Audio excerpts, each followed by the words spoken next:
Hey guys, welcome back to my channel. Today I'm going to do my first video in my new series of videos, and it's on starting your own photography business.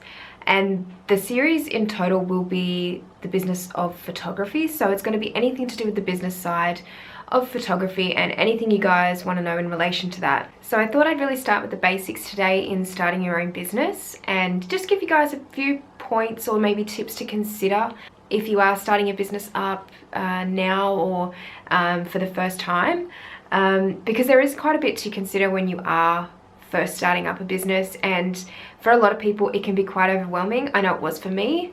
So I did a small business course before I set up a lot of things to do with my business, because I wanted to get a really good overview of what I needed to do legally, which is quite important.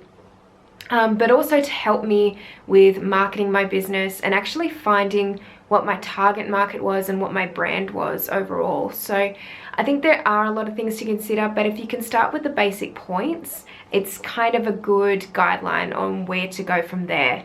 So I'd say the first thing to do when you're starting your photography business is to get a business number. Now, I'm not really sure overseas if this is considered something that you need to have, because I'm living in Australia and I only know what I've been told over here. So when I'm speaking about these points, I'm speaking quite generally, and a lot of them may not apply to you, or some of them may, but I'd say just to start off with, maybe just try and find out more information, even do your own research into what you need to start your own business for your own country, because Australia obviously can be very different to a lot of other countries and what is required to start a business, so especially legally. So maybe just definitely find that out for yourself as well. But I hope these points will be helpful in just maybe having some guidelines just to start off with.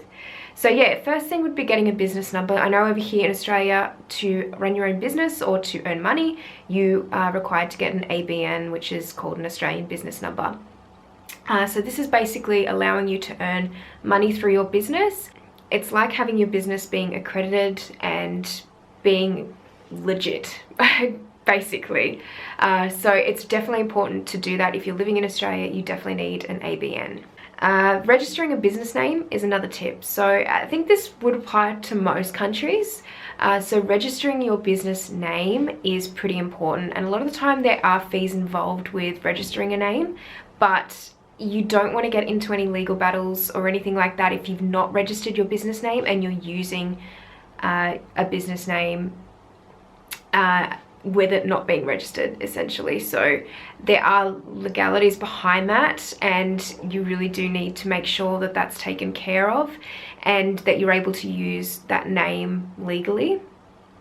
I know in Australia it's quite strict. You do need to register a business name, and it's just something small to get out of the way at first, and really just make sure that you're not imposing on anyone that is using that name already as well, because the name that you want to use could be used as a business name already, in which case you can't really register that particular name and you might have to find out a different name for your business overall. So before you start doing any sort of website or any social media accounts or anything like that, just make sure you've got the name that you want registered. My third point would be getting some domains and registering domains. So it's the same thing with registering your business name. Make sure you've got that first, and then you can look at domains. And I would always recommend getting the .com address as well as the address for your own country. So like in my instance, I've got .au and I've also got the .com address for my name.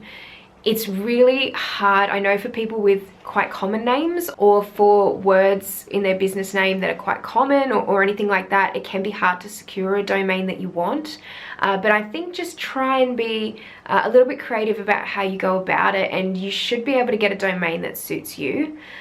So for example, my boyfriend's name is Daniel Walker. It's quite a common name, so unfortunately he wasn't able to get the domains that he wanted, but he ended up going for Daniel Walker Photo. So Daniel Walker Photography was a little bit long, or photographer, so he just went with danielwalkerphoto.com and .au. So at least he's still got what he does in his title. It's not too long though, and he's still able to have his name in the domain as well. And another point would be to find out your tax requirements. This is really important, and just keep in mind, I am not a solicitor, I'm not a lawyer or anything like that. I don't really know that much about the legal stuff behind businesses. This is really just relaying information that I learned from doing the business course that I did. And I think finding out your tax requirements is a really important point because it's not something that I knew too much about before I did that particular business course. So definitely research and look online as to what you need to pay in terms of tax.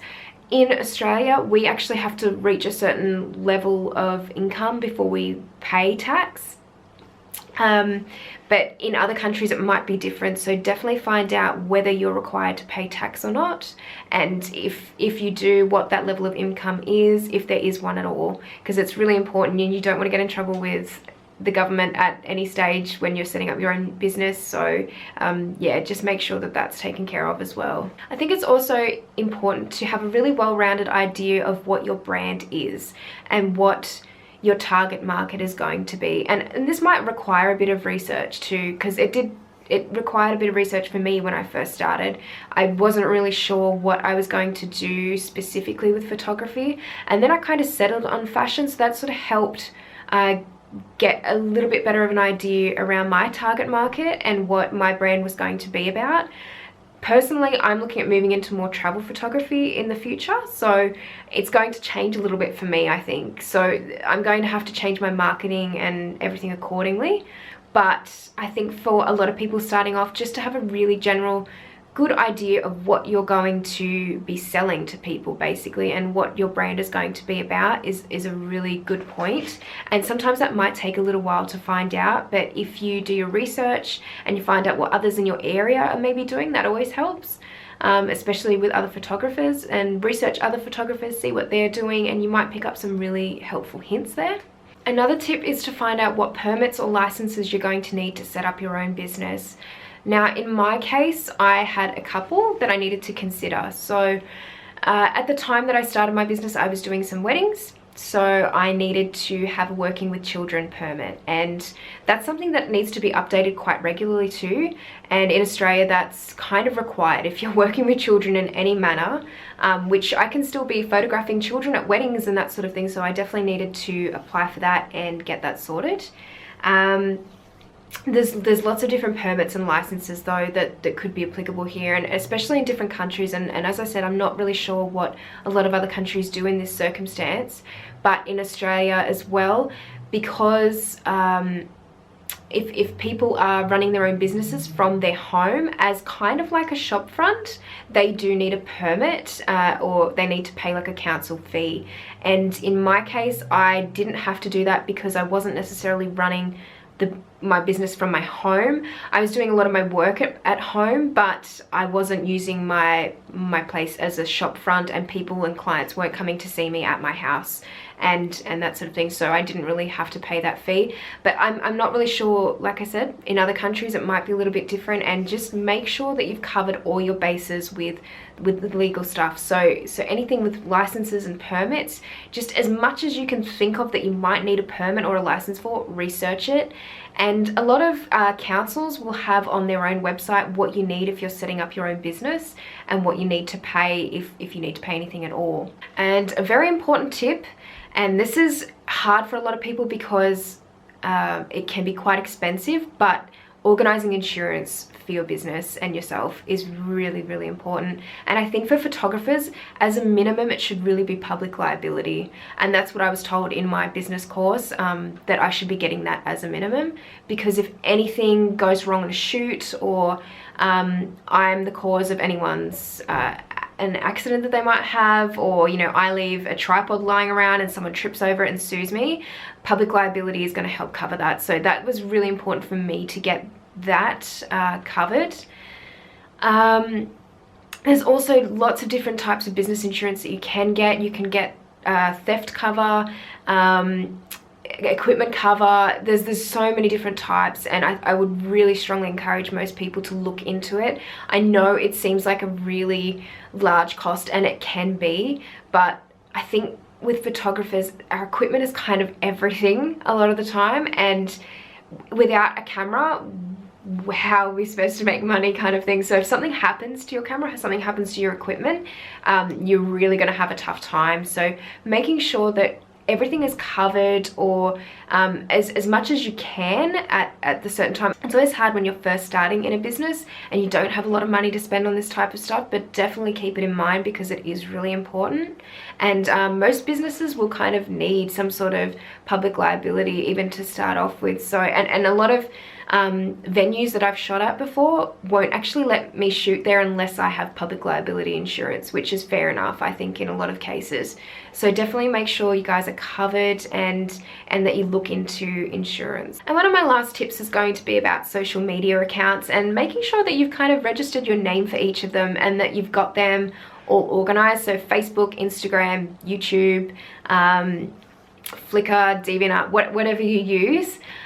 Make sure you've kind of got your names registered that you really want, and I think that's something you should probably do at the beginning. I should probably mention that, along with getting a business name and sorting all that stuff out, because once that's done, it makes things a lot easier, and once you know that you're able to secure your name, or you're able to secure the name that you want for a lot of your accounts, it makes things a lot more easier. And yeah, I did that at first. I got all the accounts, my email accounts, and made sure I could get my name or the name that I wanted, and then I was kind of good to go from there. And you've got a little bit of you got something to work with, I guess. And I think that can be like one of the most important things, is getting the name right and making sure that you have secured the names that you want on all your accounts. As a last tip, I would definitely recommend for anyone that's struggling with the business side of photography to do a small business course, because it really did help me.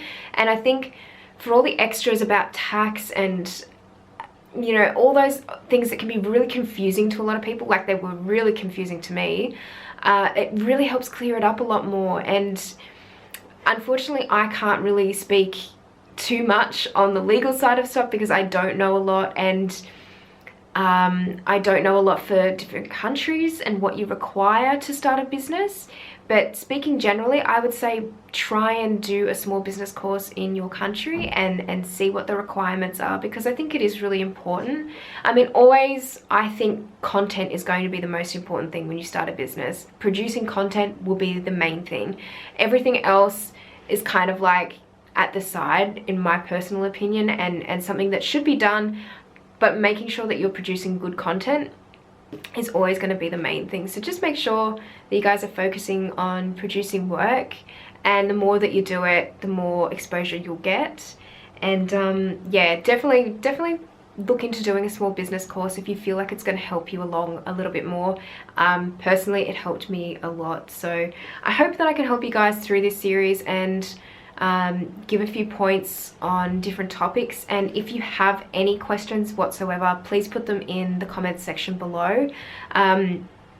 I'll be happy to try and answer them as best as I can, or if I don't know the answer, then I'll try and find out for you. So definitely feel free to do that, and I really hope you guys enjoyed this video, and I will see you next time. Bye!